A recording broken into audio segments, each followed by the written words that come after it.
right, everybody, welcome back. It's chapter 17, and this is the last chapter we're going to cover this semester. It's on population in the environment, but even though I like this Soc textbook the most of all the books that I've looked at, and I do look through them frequently, they just commonly do not have a great chapter on the environment, which doesn't make any sense to me, right? When this earth is the very thing that sustains life for us to be able to study sociology or whatever else. So a lot of this information is coming not from this text, but I teach a Soc 220 class, and that is sociology and the environment, or environmental sociology. So some things from the book for sure, but a lot of them not, so that we can kind of expand what we know. Okay? All right, let's jump in here. Would you be willing to eat less meat in order to slow global warming or climate change and stress on the environment? Half as much would stop eating meat. Meat, nope. Or meat is gross, already there. That cow's like, hello. And I'm not really even sure what is that. I guess could that be a turducken? I don't know. Anyway, turkey wrapped in bacon. Sounds good. Not sure how that would pan out in real life. Are humans partially responsible for climate change / global warming? Now, yes or no. And look at that, everybody. Oh, cute little polar bear and floating on a little ice thing. And you don't have to worry about that polar bear because he died a long time ago. Ooh, I know. Not trying to be mean, but they are going extinct. And certainly lack of food, lack of ice, and massive shifts in our climate. So bye-bye, little polar bear. All right, let's ask questions. Same that we ask, or similar ones, every single chapter. What are the problems we're experiencing globally or challenges in regards to the environment? Who are these issues impacting? What are solutions to these problems? I mean, that's a big part right there. We can oftentimes agree that things are wrong, but agreeing to the solution, that's a whole nother ballgame. What can we do to create a more sustainable approach to living? What does sustainable even mean? And really a big one here, what is your relationship with your natural world? Each one of us really needs to ask that. And as a sociologist, that's really one of the more interesting questions we can get to. What's your relationship with it? And then likewise, how we treat the earth and how we treat our natural world, obviously connected like a giant spider web throughout the whole globe from there. All right, so environmental sociology, the study of community in the largest possible sense, right? An understanding to, or an emphasis on, and understanding the origins of, and proposing solutions to. We're just not studying things in sociology so that we can be like, oh, interesting, the polar caps are melting. We do it so that we can propose solutions to these social conflicts, these biophysical conflicts, the things that challenge us in regards to the environment. And it is the study of the intersection of natural and human communities, right? Again, all semester long, I want us to have this solution-based thinking. I think that is especially critical when we're talking about issues regarding the environment. So as sociologists, we're going to look at how consumption, the economy, tech, development, population, and even the health of our bodies and how we define that shape our environmental conditions. One of the first things we need to address is this myth of infinite economical growth. We don't have an infinite economic growth in any way. It's limited, right? Is our economy still growing? If we were to ask economists, that is not me, but people who are really solid at their job, many of them say the economy stopped growing back in the late 60s and early 70s. We measure it, and how we measure it, we drive the notion that it's got to go, always up. But that's not true, and not just now during COVID, but more importantly, it hasn't been true for a long time. We don't have infinite economic growth, particularly when we look at new models, right? Like we sold $1 billion worth of cigarettes, but there was $250 million of cost to our healthcare system, to people missing work and their jobs and their families and their lives.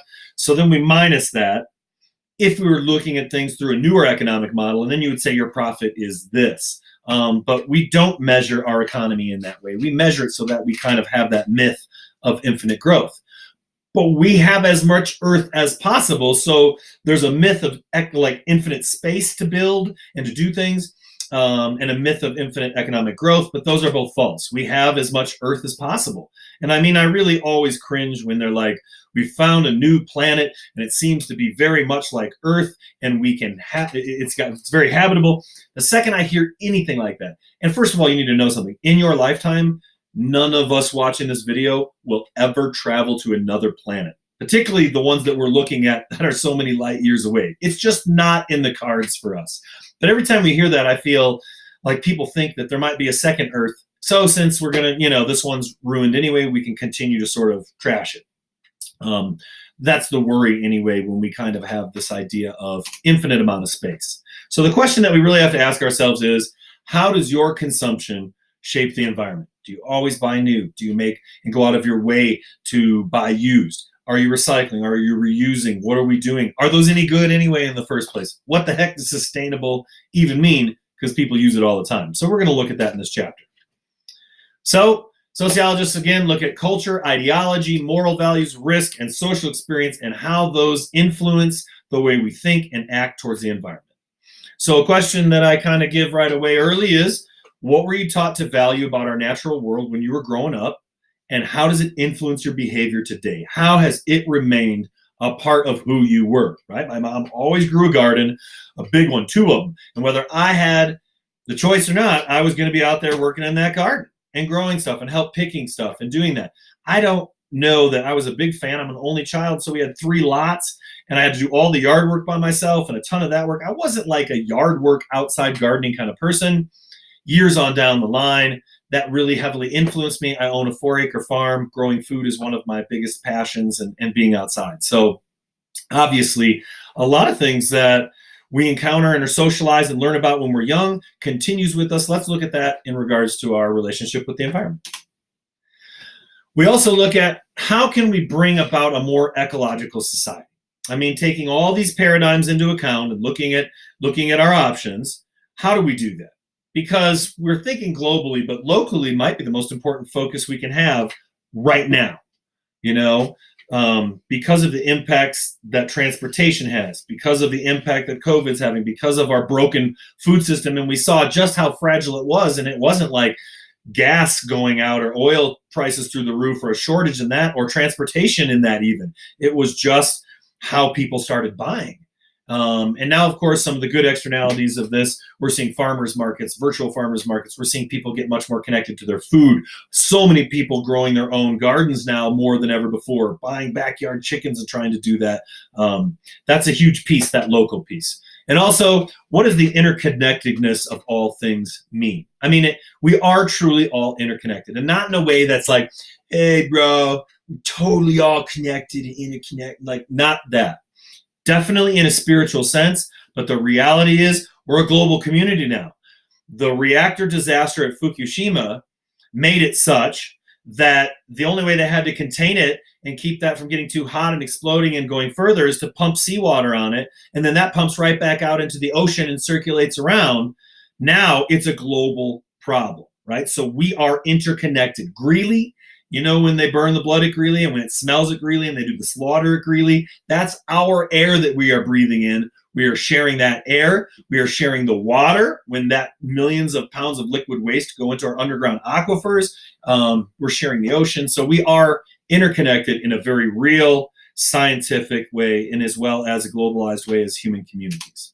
All right, so that brings us to some pretty important intersections. That would be, what's the central role of social inequality in environmental conflict? We talk about social inequality with every single chapter. So how does that relate to the environment? What are the connections between local and global, like I mentioned?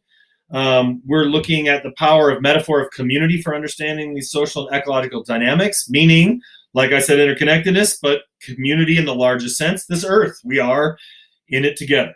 And the important influence of political institutions and commitments in our environmental practices. I do not think that issues revolving around the environment are inherently political, but as human beings, to our detriment, we make them that way. So what kind of influence do political institutions have, and what kind of commitments are they making? And largely for the United States, what kind of commitments are they not making?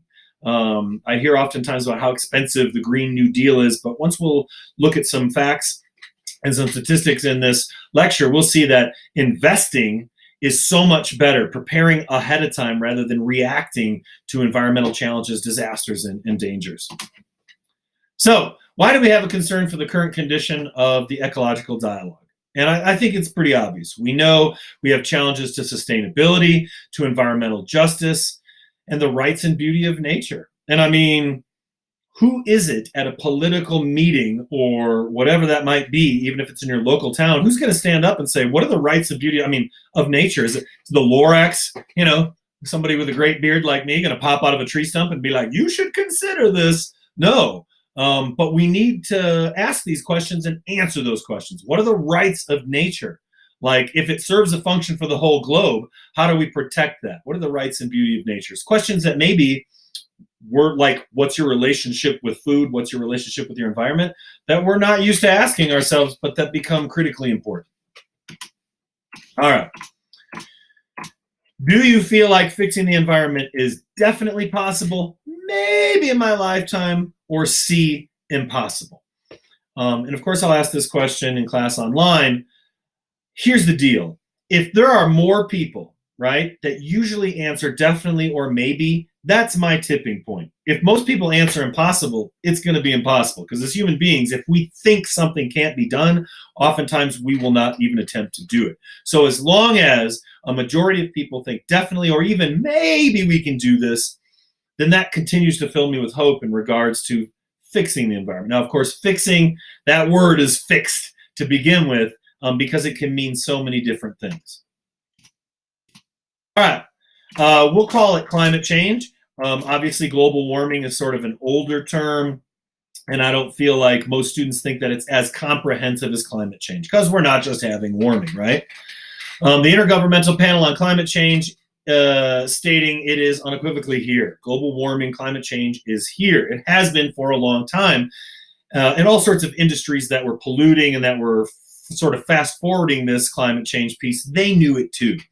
It is a science and not a belief. So when I introduce this chapter, oftentimes in class, I'll say, look, if this is a belief to you, or in my environmental sociology classes, if this is a belief to you, you probably want to drop this class or not pay attention right now, because it's going to be really frustrating if you think that all these challenges that we're facing with the climate, or in regards to our natural world, is just something that you can like sort of throw or regurgitate your opinion on. That's not the case. It's science. And we know that there's a 9.5 plus chance that human activities have contributed to the warming. We have, and we have contributed to climate change. I know a lot of people sort of say that, oh, the earth is so big, how could we possibly make a difference? Well, we know exactly the ways and why that we make a difference, and scientists have been telling us that for a long time. It's our turn now to really take charge, because every moment that we waste costs billions more dollars, billions more or millions more lives, and makes it less possible that we're going to be able to sort of rein this in even a little bit. You know about the burning or the release of carbon dioxide from burning of fossil fuels, and you name it. But look, most of world policy revolves around fossil fuels. So we have to address that, because it's a real central piece. All right, so where does our policy, like, right, fossil fuel addiction, or I could say our fossil fuel need, but at this point, we know that we've got so many other ways that we can drive cars and power buildings and you name it. Really, at this point, it is an addiction. And what is good for the environment intersect, right? So how's our culture of consumption shape our natural world, and where does money in the economy and the environment intersect? And how do we usually elevate one, money, or our economy or the stock market over the very thing that gives us life and sustains us? I mean, absolutely the very thing. Without it, All right. Global temperatures have been increasing in the last 10 years. I think it's 8 or 9 of those years are the hottest on record, and then just continue to be and continue to rise. Now, you don't need to rise 2 or 3 or 4 or 5 degrees to make like a huge difference. Half a degree suddenly is giving birth to all sorts of new bacteria and airborne things and illnesses and potential viruses and warming and melting of the oceans. I think it was just yesterday that a chunk over the size of New York City broke off one of our major ice shelves. We don't even have a plan for harvesting that water. We're just letting it all melt right into the ocean. So this is something that we understand, and science understands it as well, and it's a big deal. It doesn't, like I say, have to like push that temperature through the roof to be a critical event. Same thing, some like it hot, some like it hot. and some like it wet. Ocean levels are on the rise. This shows us between 1870 and 2005, based on field evidence, tide gauges, satellite data, just how much those ocean levels are rising. We're already losing entire islands and communities. What's that mean for coastal cities where millions and millions, tens of millions of people live globally and even within this country? And it means that those areas are going to be lost, and we will continue to as the sea levels rise. All right, now, I like to go through this quick because we understand this. Coral reef diebacks, wildfires, species extinction. And we suffer from this directly. That's not just not out there. A lot of times it seems like that's just what's happening out there in the environment. But drinking water shortages, heat waves, drought stress, increased disease, storms ramping up and picking up pace and being more intense than ever before, instantly those are our problems in our everyday lives. Certainly agricultural, droughts, changing soil conditions. You can't grow something if you don't have the conditions to be able to grow. If it's simultaneously dying, it can't grow, right? Heat waves, increased disasters. And I think that by calling them natural disasters in the past, we have put the weight completely on the earth and the planet. We know human-induced disasters as well, rising disease and certainly health problems. Now, we can get buried underneath that giant list as if it seems like nothing can be done. So I'm not trying to overwhelm us, but if we were to write a list around, like if there were whiteboards all around a room, a giant lecture room, and we were just to list problems with our environment or challenges to our environment, we continue to circle the room with that. So it's a big deal, but we can't be so overwhelmed that we get frozen and then suddenly we're in inaction is our deal. So how do we think about this in a positive way? Have we had a major success as a global community in regards to fixing an environmental problem? Yes or no? And I don't even have to do the reveal on this. Most people say no, like 2/3 or more. And here's the deal. What was it? We have had a major success, a win, a big win. What was it? That's right.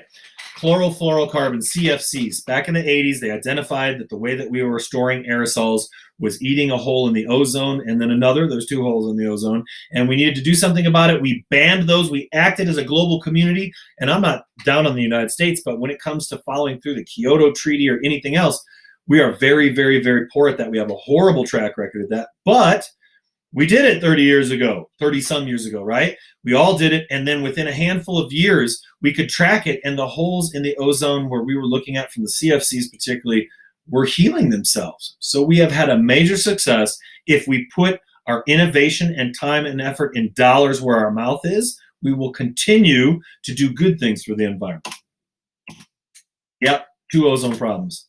Look, just going to put this out here. A lot of different facts about the ozone level. We know we can work together as a global community.